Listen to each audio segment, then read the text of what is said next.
ফাইজুল করিমকে যদি আমাদের নেতা হয়, এই বাংলাদেশের ভেতর থেকে চুরি বন্ধ হবে, ডাকাতি বন্ধ হবে, জুলুম বন্ধ হবে, নারীবাজি বন্ধ হবে। কথা বলেন ঠিক কিনা?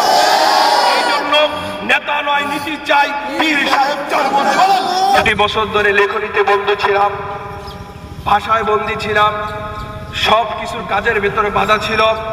বলতে গেলে হয়তো বোবা হয়ে গুম হয়েছে, বলতে গেলে হয়তো জামাত শিবিরে আমরা হুমকি ধুমকি খেয়েছি।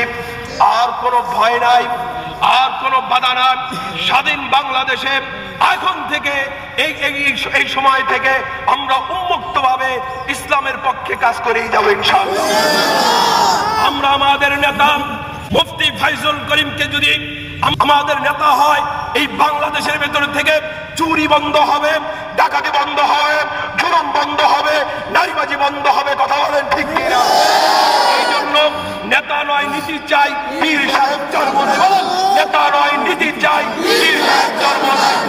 একটা নাস্তিক যেখানে পাবো সেখানেই তাকে মাটির নিচে পুঁতে ফেলবো। বলেন ঠিক কিনা?